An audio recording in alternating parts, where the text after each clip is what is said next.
Thanks for tuning in to Goddab Radio, a podcast for progressive thinking people. I'm Mad Dog Manser, and I'm here to bring you relevant and honest news and information I find compelling. We cover politics, debunk conspiracy theories, report on cannabis, and especially in Oregon, and feature guest interviews regularly. At Goddab Radio, we are ferociously progressive, fiercely skeptical, and forcefully scientific with a no-nonsense attitude. Today is Friday, and it's May 12th. We have a great show scheduled for you today. In our Conspiracy Hypotheses segment, this week we will finish our talk on GMOs, and we have an interview with Dr. Alex Bearzo with the American Council on Science and Health. He is a microbiologist and has the answers to many questions. In Carnival Barks, we will cover Trump and the gift of impeachable crimes, his firing of FBI Director James Comey. All I could say is, wow, what a stupid fool he really is. And we will squeeze in a bit of cannabis news. We got it a little bit from all over the country, really. A lot of stuff happening. We want to thank our sponsors for helping make Goddab Radio possible, of course. Honey Badger Sungrown and Oregon Cannabis Connection newspaper. And a special thanks to Eric Sky for allowing us to use his great song, One for the Green, to open and to close our show. We really appreciate that. So we will get right to it with our interview here of Dr. Bearzo, covering the GMO fears that people have. All right, everybody. Welcome to our interview we've got for our what we call the Conspiracy Hypotheses segment of our program. As I mentioned last week, we were going to have an expert come on to explain a little more about how GMOs are not something to fear. And luckily enough, we have an expert. We have with us Dr. Alex Bearzo with the American Council on Science and Health joining us on the line today. Alex, thanks for joining us. Hey, thanks for having me on. Oh, I'm so glad you could join us. We really are interested in trying to dispel some of the myths that are wrapped around genetically modified organisms or genetically engineered or whatever you want to call it. I mean, there's a bunch of different names, I guess. Maybe that's the first thing we should start with you is, can you explain to us what a genetically modified organism is, how it relates to genetically engineered things, and Yeah, so that's actually kind of interesting, right? Because in science, nobody uses the term GMO. It's just not a term that biotechnologists use. It's not a term that, whenever I first learned about them in, my goodness, it was for 2002, I was an undergraduate. They were called transgenic crops, transgenic plants, transgenic animals. And the reason is because the trans means it comes from another organism. And you take one gene from one organism and put it into another. And so these are called transgenic crops. That's the actual name of them. The reason genetically modified organism is such a terrible name is because everything's genetically modified. It's called evolution. You're genetically modified. I'm genetically modified. We through the process of plant breeding, through traditional plant breeding, you genetically modify crops. Right. That's what I've explained to people for years about cannabis. It's and the new hemp that all the hemp people are growing. You know, you guys are growing GMO hemp. If you take the true definition of genetically modified, it's just selective breeding to the extreme, right? That's right. Okay, so what we're really talking about is genetic engineering would be a little more. Is that a little closer to the transgenic terminology that you're looking for? That's definitely a much better term. Yeah, because you're actually it's human beings really getting in there and modifying the gene and replacing a tiny segment of a gene with a segment of another gene, right? And that's the other thing is that you're exactly right on here. Engineering is a great term because it brings to mind the idea of taking a scalpel, a surgeon's scalpel, and cutting out one gene or putting in one gene in precisely the location where you'd like to put it. Now compare that to traditional plant breeding where you're just mixing, taking like a deck of cards and shuffling them. you're mixing the whole genome with another plant, right? So you don't really know what you're getting when you do traditional hybrids or when you do traditional plant breeding. Whereas in transgenic engineering, you know exactly what you're getting. Right, exactly. So you guys aren't. This definitely isn't something that's like trial and error. That would truly be what somebody who's doing genetic plant breeding. It's pretty much trial and error until they get exactly what they want. You guys know what you're trying to do. That's right. When you're doing traditional plant breeding, you have to spring thousands and thousands of plants. You have no idea what you're doing. You have no idea what you're going to make. And it's also it's wasteful because let's say you have a really interesting plant that you really like, and you're crossing it with another plant that has one trait that you're looking for. When you create a hybrid plant, you may lose some of those wonderful characteristics of your original plant. Whereas with genetic engineering, you can look at the new plant and go, we think we know what gene causes this. Take that gene out, put it into the new plant, and you look to see if it worked or not. It's so much more precise, so much more efficient. It's really amazing to me that there's so much pushback on this. When I first learned about this technology, I thought it was the coolest thing ever. Right, I know. I know that people are afraid just because they fear, the Frankenfood phenomenon, or they freaked out when they heard about frog genes being put into plants, and they didn't understand, how that can work. And right. And I guess the real classic case that the most famous genetically modified plants are those that are quote unquote Roundup ready. Right, and those are right. used vastly in, I guess, the corn and grass seed and canola seed industries and stuff, so that bugs, basically, the plants are kind of poisonous to bugs because they have a little bit of genetic material from a toxic bacteria. Is that kind of what they did there? Okay, yeah. So that's two different kinds of crops.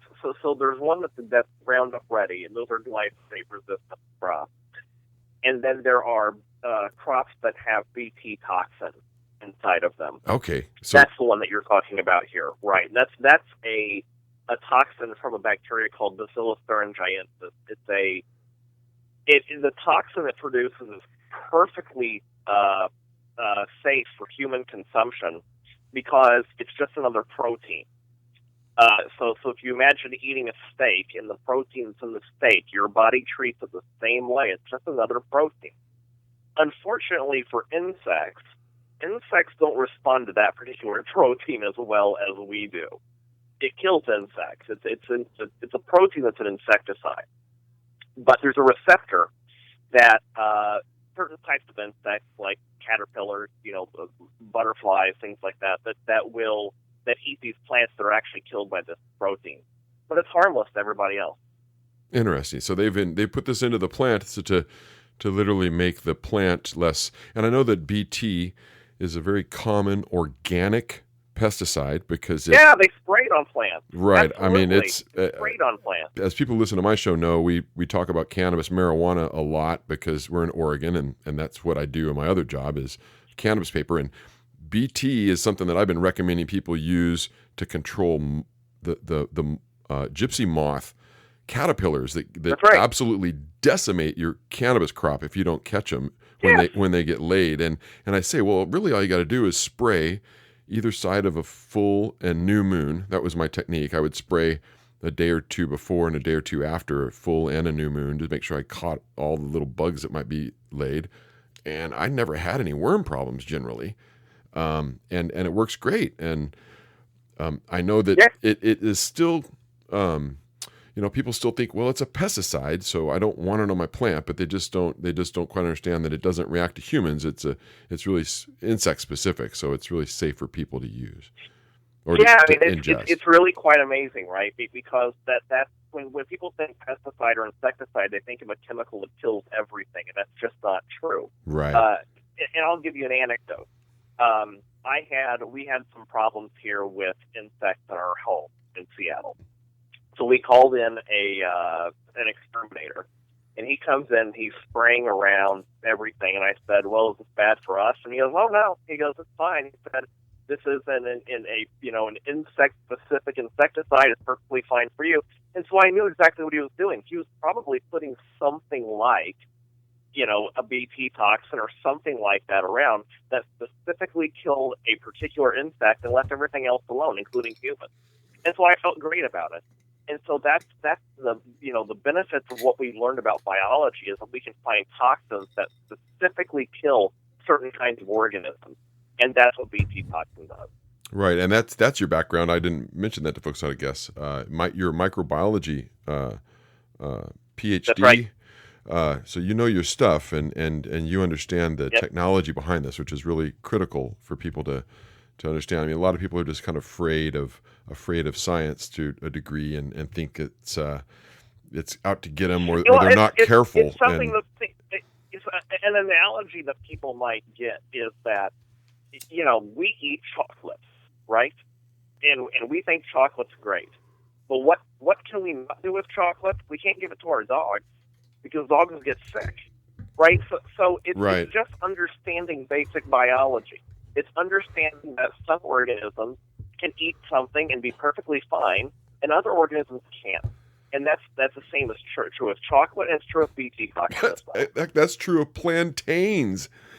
Green plantains, if you eat them before they're cooked, they will make your stomach just turn. I mean, and it's something, again, I think it has something to do with the protein chains and how they're broken down when you cook it or something. And that's all I know is you don't eat green plantains. I'm not familiar with plantains, but that's probably it, because whenever you cook food, you denature the proteins and they change. Or starches. That's why that's why when you cook raw beef, it turns from red to brown. You're changing the nature of the proteins and of some of the carbohydrates in it. And so cooking food changes proteins as well, for sure. Right. I'm sure it's carbohydrates probably in plantains. Now that I think about it, I just was thinking proteins, had them on the mind, I guess. But so yeah, I mean, but that makes total sense to me. So I guess the other problem or the concern people have, I know that I've heard this from people, and to be quite honest, it seems like one of the more legitimate concerns is the GMO, not this legitimate, but since we don't know what's happening to the bees, the honeybee populations, we know that they have this syndrome that they get where their hives break down, but nobody knows exactly why. And a lot of people have pointed at, there's a couple of things that are at the top of the list. One of them is microwaves, and the other is GMO crops. And I was thinking, well, this BT infected, I don't know how else that's a terrible term to use. I shouldn't use that. I'm a journalist. I know how powerful a word can be, but BT transgenic corn or something, could it kill the honeybees, or could it contaminate the honeybees somehow, or make it so that they're making the hives collapse? And that's my knowledge, because BT toxin is very specific, and BT toxin can only kill Lepidopteran, to my knowledge, which would be moths. Okay, well that's BT, like caterpillars. But you know more than I do about other possibilities out there. Are they mixing other toxins into the plants that might be having an effect, or is that even a possible? Is it really a possibility? Well, here's the thing with honeybees. The domesticated honeybees, the populations are not shrinking. They're fine. They go up and down, and that's part of the natural cycle. Sometimes there'll be a bad winter and it kills off a lot of them. They're fine. Natural domesticated domesticated honeybees, people who actually raise honeybees for a living, those honeybee populations are completely fine. What people are concerned about are the wild bee populations, but it's really hard to count those, right? People are making claims that those populations are shrinking, but it's really, really, really hard to count wild honeybee populations, because it's really hard. Yeah. Whereas domesticated honeybee populations are fine, or they're perfectly fine, and it's definitely not GMO. Right. I know that there's no way to trace it to them or to point to it. I mean, it just doesn't seem like logical, especially in the way that the honeybee hives collapse and the way that they just disappear. They really don't have much evidence as to what exactly is happening. I mean, that's one of the problems, is just lack of understanding what's happening to those hives. So That's good. Yeah, it's very tempting to take something you don't understand like GMOs and then to blame it on everything that's happening, Right. bad on Earth, and that's just really it's faulty logic, very poor logic, and so no, there is no known mechanism. There's no way for something like that to be responsible. Right. Okay. Now here's another GMO fear. It's that these transgenic. I'm going to use your language because it's the more scientific way. The transgenic portions of these animals or these creatures or not the creatures but the plants are somehow going to be transposed into the corn oil that they're using that they get over the counter. So, I mean, how do you explain to people that those genes are not part of that oil and that the oil is a separate part of the plant pretty much completely? Is that true, or is there a possibility those genes can be ingested by people? Well, it doesn't matter, right? Because genes. Okay, so think of when you eat celery or broccoli. You're eating the organism itself, and you're eating the cells that make up that organism, and you're eating DNA, right? We eat DNA all the time, and your body breaks it down just like everything else. So if you're eating a carrot, you're eating the cells of a plant, and your body breaks it down. There's protein in it. There's nutrients in it. There's DNA in it. There's RNA in it. And if you add a separate gene from another organism, it makes no difference. Your body treats the same way. Think of all the bacteria that are that's in and on the food we eat. Think of the yogurt you eat. It's the bacteria that's on you eat that. The back of your hand. If you just lick the back of your hand. Yeah, lick to the back of your hand, and your body processes it and breaks it down. DNA is DNA. It doesn't matter where it comes from. Right. Now, I guess an organism that is dangerous could survive that trip through your gut, but when you've taken a piece of DNA that's not an organism at all, then that's right. The threat is just almost non-existent, especially when it's what is DNA made of? It's amino acids, and what is it? Proteins that DNA are constructed of. What's DNA made of? Was that the question? Building blocks, basically, of DNA. The building blocks of DNA are nucleotides. So you may think of A, T, C, and G. Adenine, thymine, cytosine, guanine. Those are the nucleotides. So they're not amino acids. Amino acids is what makes up protein. Nucleotides is what makes up DNA. And your body just breaks it down and either metabolizes it and uses it for its own purposes, or just breaks it down for energy. It's just treated like any other food source. Okay. Well, that's good. I mean, I think that you've kind of waylaid my fears. Are there some of the more general fears people have that you can think of that we haven't hit on? Yeah, I mean, people are always saying, well, they just don't think they're very safe. They think they maybe cause cancer. First of all, there's no mechanism by which these gene products can cause cancer. But there was a critical review in biotechnology. That's a journal, Critical Reviews of Biotechnology. A paper came out a couple of years ago that surveyed 1,783 documents related to GMOs. And it concluded that there were no threats to the environment and no threats to human or animal health. The only threat that it came up with, they said there is a chance that trans genes can spread into the environment. However, and the caveat was, this is natural. It happens all the time. It's called evolution. When plants hybridize in the environment, that's how we get new plants, and that happens all the time. We can trace that through evolution. So the only real threat is the spread of a trans gene into the environment, and that's a minor threat because it happens naturally already. Right, but it happens naturally with not transgen. Not two different things that are not sexually compatible, right? That doesn't happen.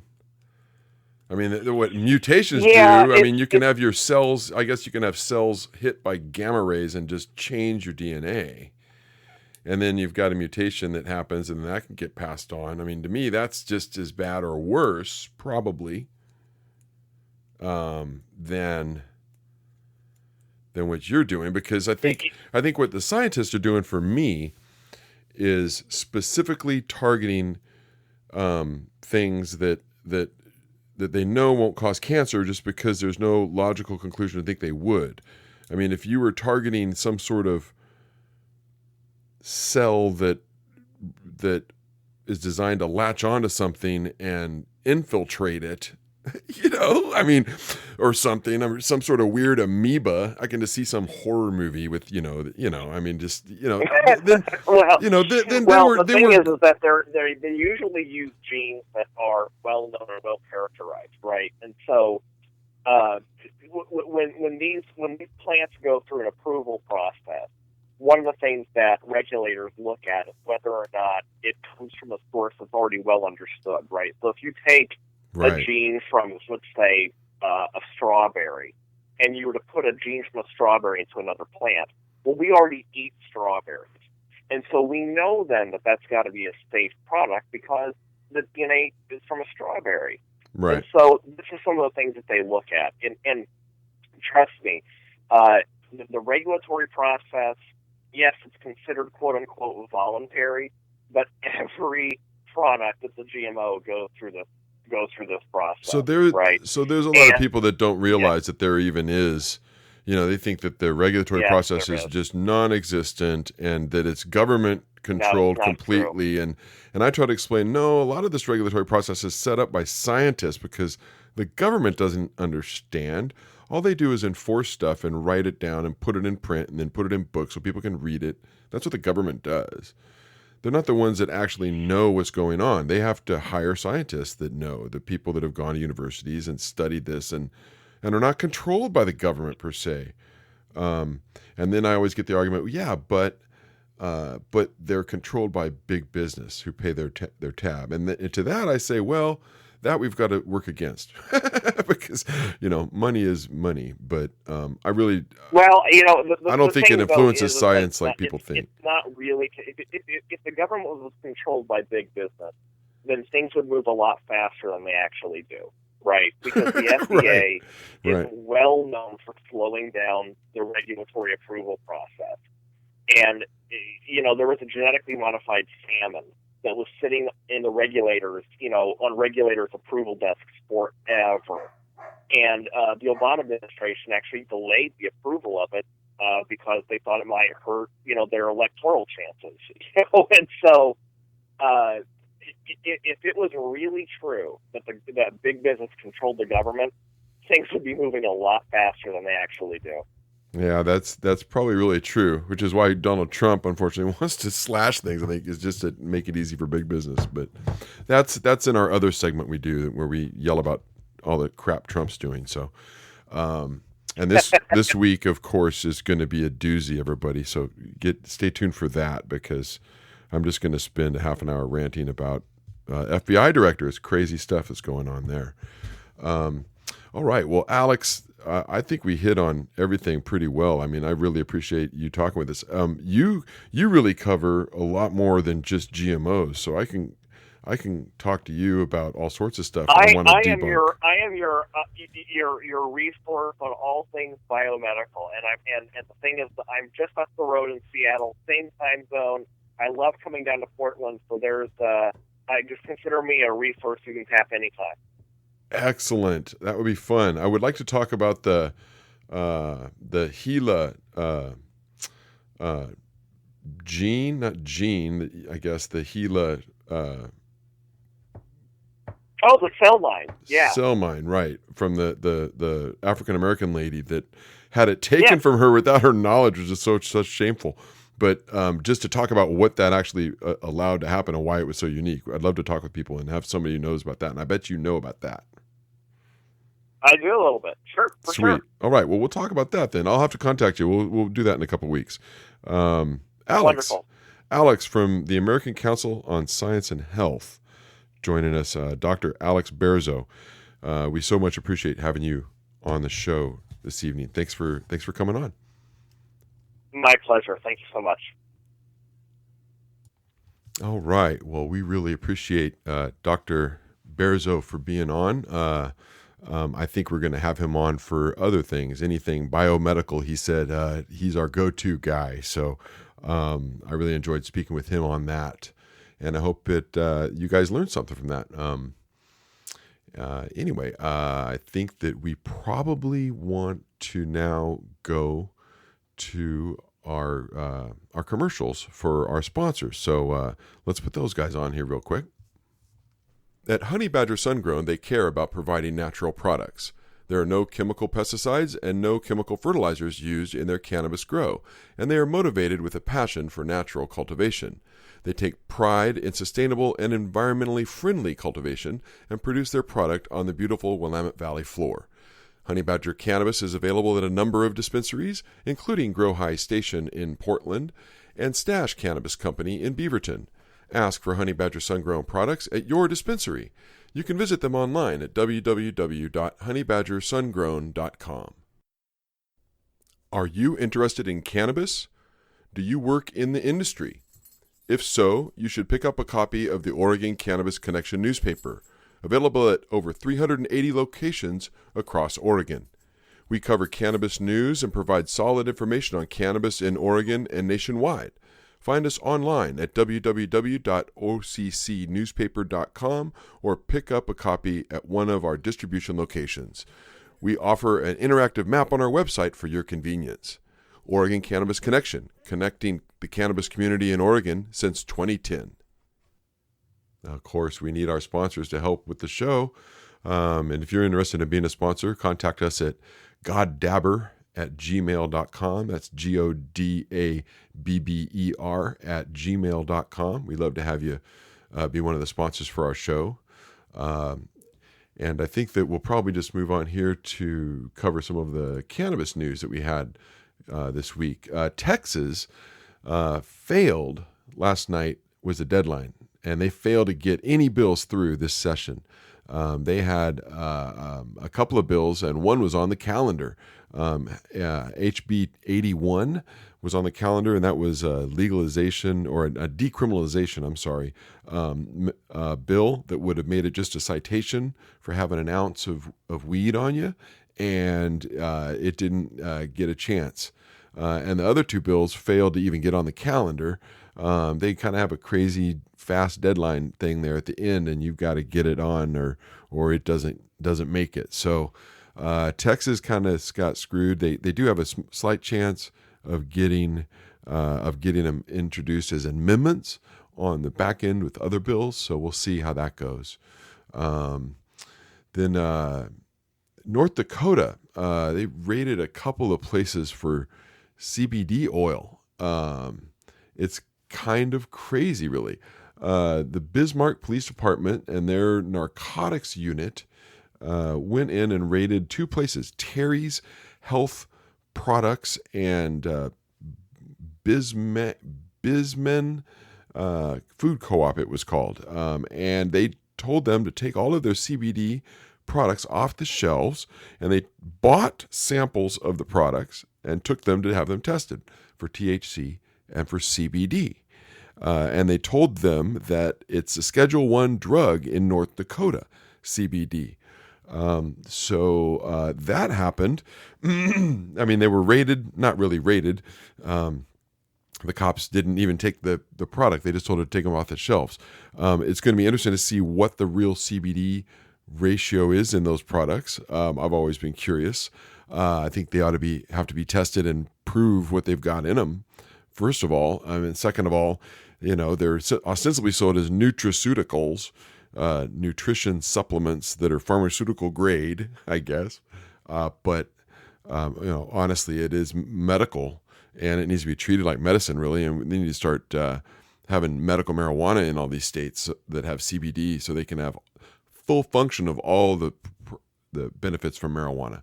That's for sure. We just wanted to say, don't forget the THC, man. It's good for you too, and the CBG and THCA, a bunch of different cannabinoids.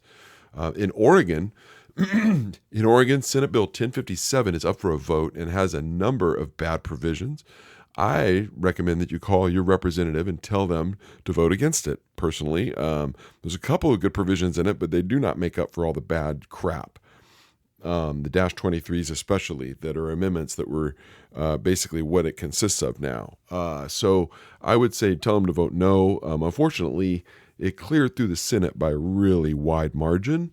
So unfortunately, it's probably not, it's not necessarily going to help a lot, but I still think you should call them and let them know. We might be able to defeat it. You never know. Vermont. Yeah, buddy. Vermont made history. Kind of blowing my mind here. Let me see. Where is that story? Vermont. They made history Wednesday, on May 10th, when they sent Governor Phil Scott a bill that will legalize adult use of marijuana in the New England state. A legal medical state since 2004, the historic vote marks the very first time a state legislature has made the move to legalize and not a direct vote by the people through a referendum. So they made some history in Vermont. Progressive legislature, of course, that's where Bernie Sanders is from. We love Bernie. I'm a big Bernie supporter, of course. So that's pretty cool. Way to go, Vermont. They voted 79-66 in favor of the bill. That's a pretty wide margin. And it had already been approved by the Senate. So it goes to the governor's desk, and he's going to sign it. So that's really cool. It creates a 9-member commission, this law does, that will study the possibilities of legalization and how best to proceed, because they're going to do full legalization as far as allowing people to buy it at stores and have a production system and a tax and all that. And they're trying to approach this slowly and probably cautiously the way they should, because you might end up with a clusterfuck like we have here in Oregon if you don't, because that's what we got here in Oregon is a fucking clusterfuck. Oh, it's just crazy, man. Everybody wants to get their way, and it's just all these bills being introduced by people that are trying to protect their business interests. The patients have been forgotten in Oregon. It's really kind of disturbing in a way, really, really disturbing. And then here's another piece, medical news. Chronic mice get cognitive abilities restored, believe it or not. One of the most prestigious journals in the world just published a study on mice that showed cognitive improvement when exposed to tetrahydrocannabinol, the THC, the photoactive compound, of course, in marijuana, published online May 8th in Nature Medicine. And you can find it. You can go to our article in occnewspaper.com, and you can find a link that showed that the promise of treatment of cognitive impairment in older humans. The study determined low doses of tetrahydrocannabinol, or THC, reversed the age-related decline in cognitive performance of mice aged 12 and 18 months. Yahoo! The mice are getting smarter. Yeah, I don't know, man. It's good news, though, because it shows that the THC might be able to help some of these folks that are having signaling problems between cells. And it's a vital function for cognitive functioning. And they reported that THC treatment affected molecular processes relevant to cell plasticity and signaling in mature animals were further validated, and they were further validated by the results of the weighted gene correlation network analysis. It's a little over my head, but it's good news. That's all I got to say. Yeah, for sure. Good news. So we got some good medical news happening too. We reported on some other last week, I believe. To keep real updated, go to weednews.co. That's one of my favorite sites. And of course, go to occnewspaper.com, where I publish my stuff. Hey, got to give myself a plug. Shameless, I can do that. I'm not on the community radio like I was down in Ashland anymore. Now I can just plug myself, just be unabashedly plugging myself all the time. I love it. All right, so now we've got to talk. We got to talk. So you know what that means. You know what time it is then. Yeah, it's that time. It's time for Carnival Barks, our weekly Trump Roundup, where we highlight recent alternative facts from the so-called president, a segment where we point out the absurdities, lies, and blunders coming from Trump and his inept administration. And how much more inept can you be, Donald? Oh my God. Absolutely absurdness on its face, what he's done. There were some other things that I was thinking about doing that I was going to compile, and then he fired the director of the FBI. I mean, I was going to be talking about what Sally Yates said to Congress.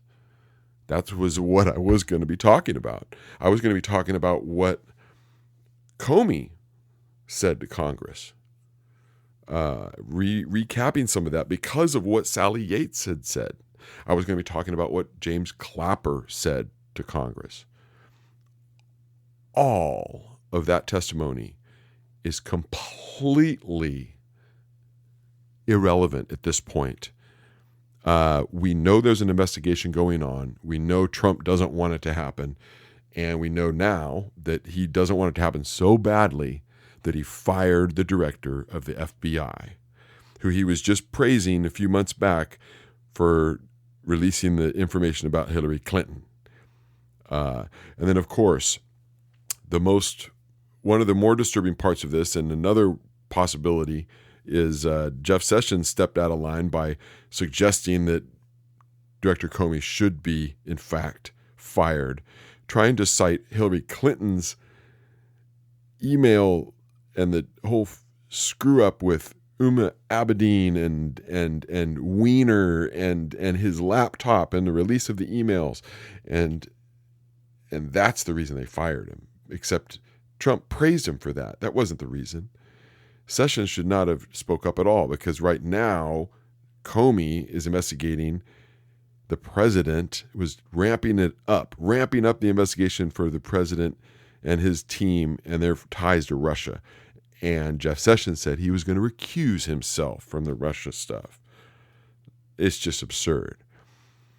And of course, Trump threw his entire staff of communicators under the bus, including the deputy secretary, press secretary, what's her name? Sarah Huckabee Sanders, the daughter of Governor Huckabee, former governor of Arkansas. Oh my gosh, this poor thing. She just is not capable of doing this job, and her message was horrible. The days that and to think that Sean Spicer wasn't there when this happened, that's just amazing.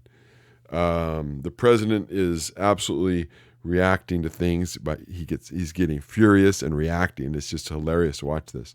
But what was the most amazing thing is when all this bad news comes out about Trump, is what is really amazing about this foolish man, is he has to go out there and try to save face, and he does it every time.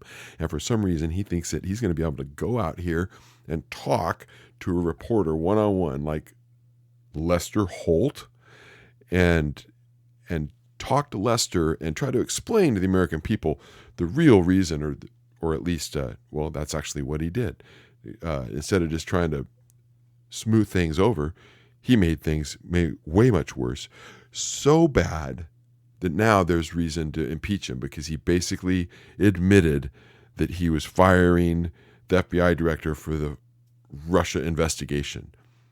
And that is definition of impeachable offense, when you're obstructing justice, which is what he was doing.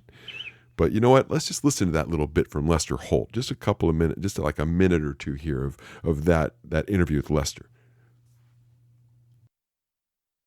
He's a showboat. He's a grandstander. The FBI has been in turmoil. You know that. I know that. Everybody knows that. You take a look at the FBI a year ago. It was in virtual turmoil less than a year ago. It hasn't recovered from that. Monday, you met with the Deputy Attorney General, Rod Rosenstein. Right. Did you ask for a recommendation? What I did is I was going to fire Comey. My decision. It was not. You had made the decision before they came in the room. I was going to fire Comey. There's no good time to do it, by the way. Because in your letter they you said were I around. accepted their recommendation, Yeah, well, so they you had also- already made the decision. I was going to fire regardless of recommendation. was really room. He made a recommendation. He's highly respected, very good guy, very smart guy. The Democrats like him, the Republicans like him. He made a recommendation, but regardless of recommendation, I was going to fire Comey. Let me ask you about your termination letter to Mr. Comey. You write, I greatly appreciate you informing me on 3 separate occasions that I am not under investigation. Why did you put that in there? Because he told me that. I mean, he told me He that. told you weren't under investigation Yeah, with and regard I've to the heard Russia that. investigation? I've heard that from others. I think. Was it in a phone call? Did you meet face to face? I had a dinner with him. He wanted to have dinner because he wanted to stay on. We had a very nice dinner at He- the White he House asked for the very dinner? early on. A dinner was arranged. I think he asked for the dinner. And he wanted to stay on as the FBI head. And I said, I'll consider. We'll see what happens. But we had a very nice dinner. And at that time, he told me, you are not under investigation, which I knew anyway. That was one meeting. What was the? What First were of the all, other when two? you're under investigation, you're giving all sorts of documents and everything. I knew I wasn't under. And I heard it was stated at the committee, at some committee level, that I wasn't. Number one. So that didn't come directly Then from during him. the phone call, he said it, and then during another phone call, he said it. So he said it once at dinner, and then he said it twice during phone calls. Did you call him? In one case, I called him. In one case, he called me. And did you ask, am I under investigation? I actually asked him, yes. I said, if it's possible, would you let me know, am I under investigation? He said, you are not under investigation. But he's given sworn testimony that there is an ongoing investigation into the Trump campaign and possible collusion with the Russian government. You were the centerpiece of the Trump campaign. Well, all so I was can he being tell you is, truthful when he says you weren't under I investigation? know that I'm not under investigation, me, personally. I'm not talking about campaigns. I'm not talking about anything else. I'm not under investigation. Oh my. That was just a precious 2.5 minutes. My God, he did so much there to just screw himself so badly. He admitted he invited him to dinner. Well, it's just public record now that they know that the White House invited the director over. And when sitting at the table, he asked him if he was under investigation and hinted to him that his employment was on the table still. And by questioning him about the investigation, it's just blatant that it was a push. And oh my God. He was trying to influence this. This is ridiculous. This is ridiculous. And they were worried about what? Loretta Lynch meeting with Bill Clinton on the tarmac in an airplane for 15 minutes? Are you kidding me? Are you kidding me? Okay, that's enough. So basically what we have now is Donald Trump is done. Donald Trump is done. He should be completely done. A special prosecutor, of course, needs to investigate the Russia shit because he should be going to jail for that for many years for what happened with Russia. But his presidency should be done, and it's dependent now on the Republicans to do something. And of course, they're not going to do a damn thing. So what that means is we got to vote the bastards out. You're going to have to vote in Democrats in a lot of these close districts. And I think the Democrats can take 30 or 40 seats in this next election if they do it right and they play this properly. So all that extra money that was floating around and that came into that Hillary Clinton campaign, $1 billion they spent trying to get that woman elected president. She didn't have very much support. This is ridiculous, really, to try to elect her. So I just think what we're looking at now is the end of the Trump administration is going to be coming, just crumbling down. I don't know if he's just going to continue firing the directors of the FBI. You can't destroy the FBI. The FBI took out Richard Nixon. It was basically the FBI and the CIA, I believe, that basically took out Richard Nixon and were the people that were communicating to the reporters. I mean, let's get real, right? It wasn't really the reporters. It was the people who were talking to the reporters that took down Nixon. What do you think's going on with these leaks? The leaks happen when you got an administration that's absolutely asinine and nobody trusts and throws everybody under the bus. So he's thrown the FBI under the bus. He's thrown the CIA under the bus repeatedly. Won't trust their intel. He loves Russia. He's in Vladimir Putin's back pocket. He's his lackey. I mean, it's ridiculous. So I don't know what more evidence thinking people need, whether you're thinking and you're progressive, like the folks that are thinking progressives that listen to Goddamn Radio, or whether you're a thinking conservative on the right side and you like Rush freaking fucking Limbaugh. You can like your fucking freaking Limbaugh, but you still got to be able to think well enough to understand that this man is absolutely batshit crazy, Donald Trump. I just can't explain how it's 110 or 20 days into his administration. It's not even 4 months in, and he has committed a crime of obstruction of justice that is completely impeachable. And it's just going to be the first of many. They're already, we've heard, it turns out, oh wow, ready for it? Treasury Department is starting to investigate Donald Trump. That's right.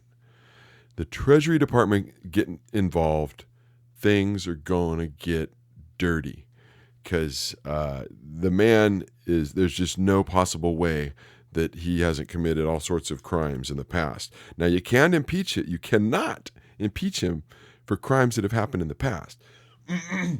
But I guarantee you, if he's still doing any business with that son of a bitch that's in Azerbaijan, that businessman, that real estate bad guy, Azerbaijani bad man. I mean, he's like organized crime bigwig in this little country where Donald Trump was building a big tower in the middle of nowhere where nobody's going to use it, in the middle of a freeway exchange that's 5 miles from the downtown of the capital city. It's obvious he's probably laundering money for these people or something through these projects somehow. That's the only thing. You know, he had a $95 million house in Florida he sold that was like double or triple the value of the home easily. I just don't understand how he can get away with all this crap. And he's not, I guess. The people in the government that are in charge of these kinds of investigations are not going to be dismayed. I don't think he'll have to fire them all, and he can't. I mean, he can't just keep firing everybody because he will be impeached then, which is really our only option. Rachel Maddow was kind of beside herself last night, and she couldn't believe what he said on Lester Holt, the interview with Lester, and in her amazement, she also just kind of was flabbergasted at the coverage.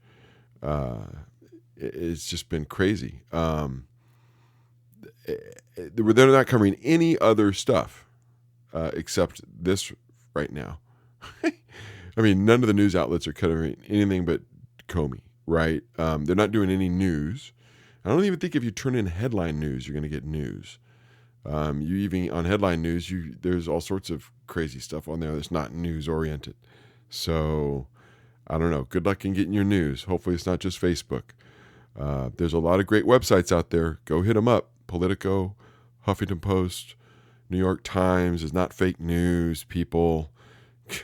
Of course, our listeners don't believe that, I'm sure. So if you do, I'm not sure if you listen to the right show, because we pretty much trust in the New York Times and what they're doing as reporters on this show.